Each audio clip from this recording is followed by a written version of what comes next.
waaye dans quelques instants di ngeen xam lan la avocat yi indi lan moo tukkee ci édition bi. may leen avocat bi mu jàll mu ñëw mën a taxaw wax.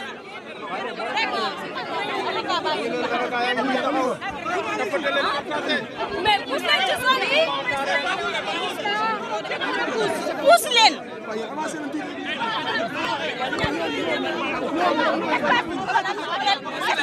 dinaa wàcc leen. foo jëm damay taxaw. joxal sa micro. non kii kat caméraman yi may leen caméraman yi may leen caméraman s'il vous plaît may leen caméraman yi s'il vous plaît may leen caméraman yi xaaral caméraman yi non s'il vous plaît caméraman yi may leen caméraman yi boobu ñu jël micro yi bëri ngeen ci kanam s'il vous plaît ñu may caméraman yi s'il vous plaît. Alors maître, que peut-on retenir de l'audition de Farba Ngom? Voilà. C'est bon, wàccee leen micro yi s'il vous plaît. ñu wàccee micro yi s'il vous plaît ñu wàccee micro yi. Ah grand, vas-y.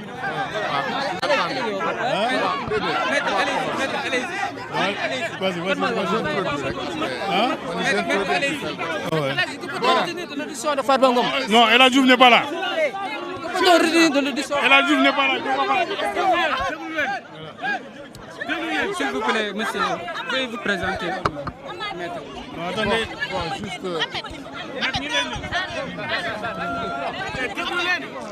Veuillez vous présenter, maître. Voilà comment on va procéder.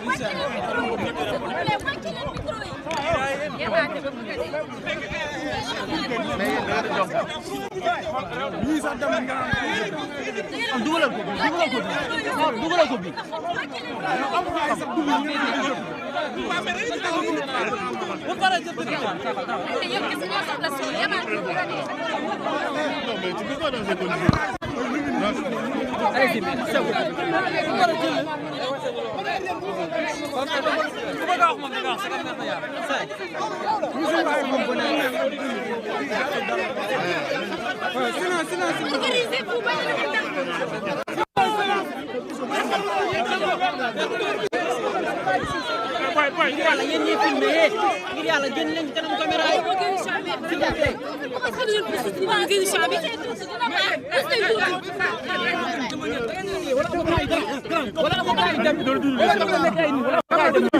Ah maître, mën ngeen dem def communiqué bu jeex. Non attendez. Ah oui. Voilà. C'est un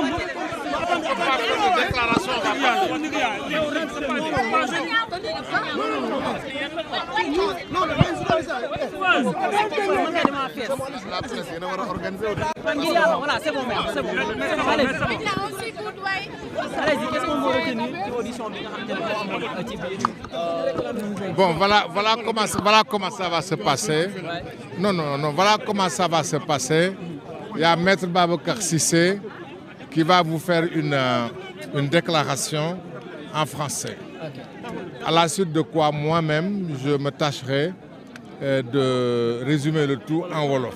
En attendant, je laisse le soin à mon confrère Maître Babacar Cissé pour vous faire une déclaration en français. Dans le calme, s'il vous plaît. D'accord. Cissé, vas-y. Qu'est-ce qu'on peut retenir de cette audition? Non, il n'y a pas de question, c'est une déclaration. Allez-y, c'est bon. L'essentiel, c'est qu'on ait l'information. Allez-y. Non, il n'y a pas de question, C'est bon, wàcce leen seen micro yi mu déclaré ñu dem. Mais si les conditions ne sont pas réunies, on risque de tout annuler. Parce qu'il faudrait bien qu'il y ait une discipline quand même. C'est-à-dire en fait, on ne peut pas comme ça dans cette anarchie faire une déclaration. Voilà, s'il vous plaît, vous gardez le silence et vous prenez les dispositions nous permettant de faire la déclaration dans les meilleures conditions. Voilà, s'il vous plaît. Bon, maintenant, ce que je peux vous dire, parce que c'est moi, mon confrère maître El Hadj Amadou Sall vous a dit que moi, je ferai une déclaration en français. Et lui, il se chargera de faire une déclaration en wolof, en langue wolof. Ce qu'il faut retenir, c'est que l'audition de Farba s'est déroulée dans d'excellentes conditions. En résumé, s'est déroulée dans d'excellentes conditions et Farba a répondu à toutes les questions qui lui ont été posées, aussi bien par le juge d'instruction que par le procureur qui a assisté à l'audition. Et cette audition s'est faite en la présence des avocats aussi de Farba. Il a été très à l'aise par rapport aux questions qui lui ont été posées et auxquelles il a apporté toutes les réponses adéquates. Et il est même arrivé, malgré son état de santé fragile, que le juge lui accordait de temps en temps une pause parce qu'il avait du mal à respirer difficilement et il lui accordait une pause pour prendre ses médicaments. Et malgré tout, il a tenu à être entendu par le juge d'instruction sur les faits qui lui sont reprochés et que ce moment-là, il attendait il y a 10 mois de cela. Parce que depuis le 27 février 2025, il a été inculpé et placé sous mandat de dépôt. Donc c'était vraiment le jour J pour lui, pour qu'il soit mis au courant des faits qui lui sont reprochés, mais pour qu'il apporte aussi les réponses adéquates. Et ces réponses, il les a apportées dans la plus grande sérénité et dans la plus grande transparence. Nous sommes confiants par rapport à la suite de cette affaire, parce que nous estimons que les faits qui sont reprochés à M. Farba Ngom ne sont pas établis. Il n'y a pas de détournement de deniers publics dans ce dossier, ou en tout cas, aucune question par rapport à un détournement de deniers publics ne lui a été posée, aussi bien par le juge d'instruction que par le procureur. Donc le détournement de deniers publics n'est qu'une infraction chimérique qui a été ajoutée pour continuer à le maintenir en détention. Et son état de santé aussi est assez fragile. Et il se dégrade de jour en jour.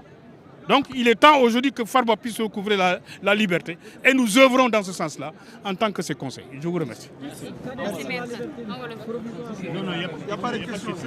waaw li ñu bëggoon wax rek ci ay adam yu gàtt mooy Farba tey juge bi déglu na ko ñuy wax ne fukki weer a ngi nii biñ ko téye dugal ko kaso tey lañ koy soog a laaj mu koy naqarlu nag ñun tamit ñun ay avocat ñu koy naqarlu waaye li ci am solo mooy biñ ko woowee laaj ko woo nañ ko ci anam yu leer lépp dal ci jàmm ñu laaj ko lañ koy laaj ci jàmm mu tontu ci jàmm lañ ko laaj lépp amul benn laaj buñ ko laaj boo xam ne bi ëndiwul tontu boo xam ne bi tontu bi amul lenn luñ ciy teg lañ ko laaj lépp tontu bu leer nañ la ci teg muy wax ne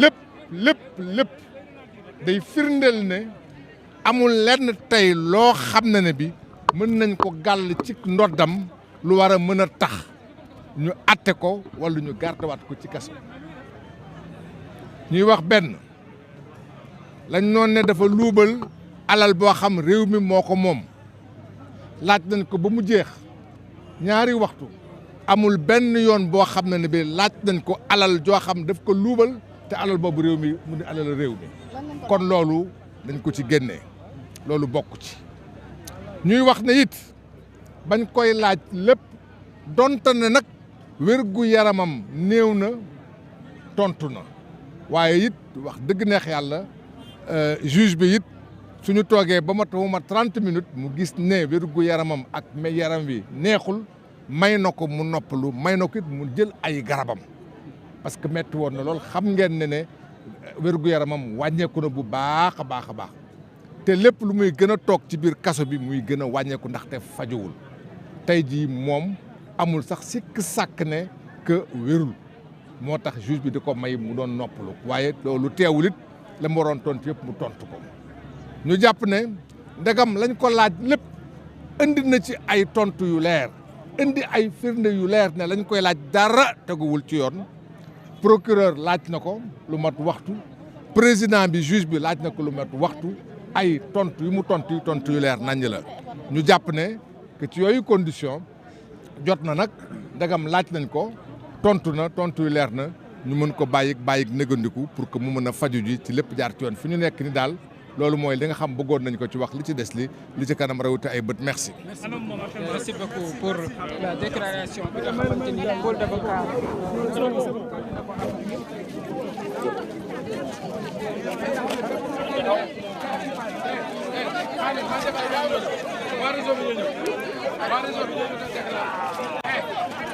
Hey,